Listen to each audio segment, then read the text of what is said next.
Assalamualaikum warahmatullahi wabarakatuh. Perkenalkan, nama saya Watma. Saya guru mata pelajaran fisika SMA Negeri 1 Ciasem. Dalam kesempatan ini saya akan menyampaikan materi tentang cara belajar efektif. Dengan harapan semoga kalian dapat mengambil manfaat dan hikmah agar dalam pembelajaran kalian selalu lancar tanpa kendala. Anak-anakku sekalian, siswa-siswi SMA Negeri 1 Ciasem, marilah kita akan menyampaikan tentang belajar efektif. Sebelumnya saya akan menggarisbawahi tentang tentang pengertian belajar.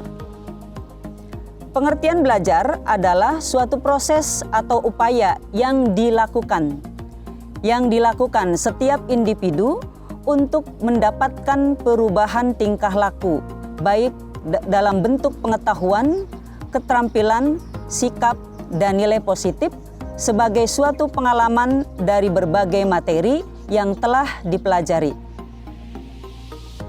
Belajar merupakan akibat adanya stimulus dan respon. Seseorang dianggap telah belajar sesuatu jika dia telah menunjukkan perubahan perilaku. Jadi, hasil belajar itu adalah ternyata dalam sikap dan perilaku kita sehari-hari.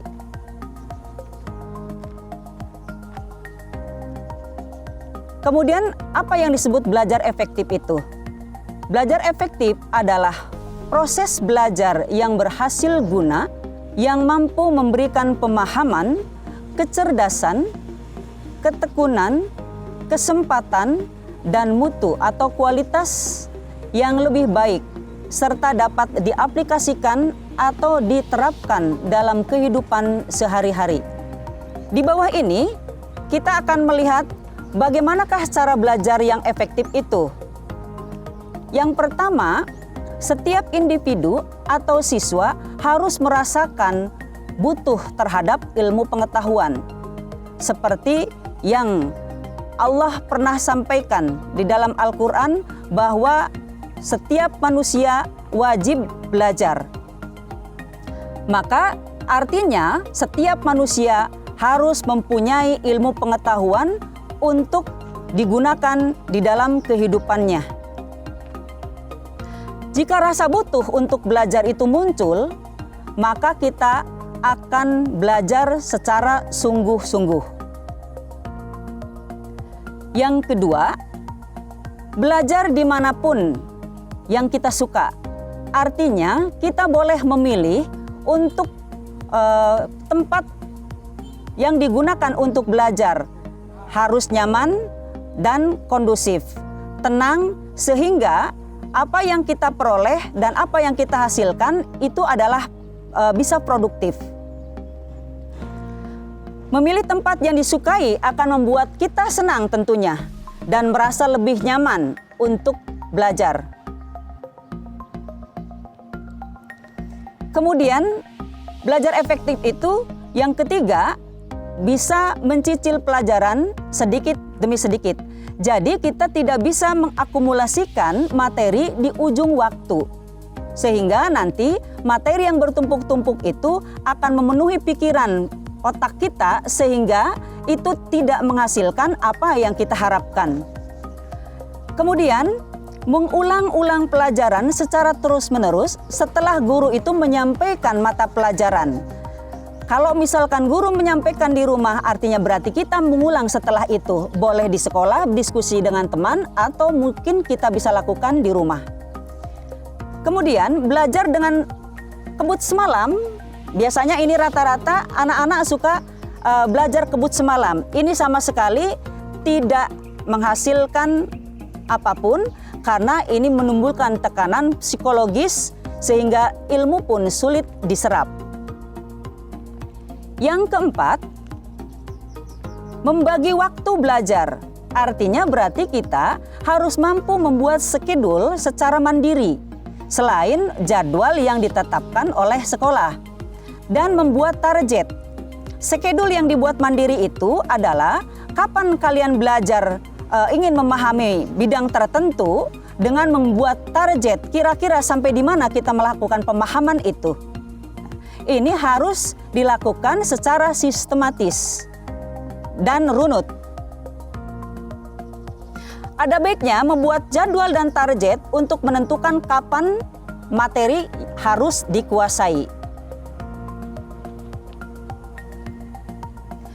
Yang kelima, belajar efektif itu harus dilakukan secara berdiskusi. Setiap orang memiliki style atau gaya belajar yang berbeda-beda.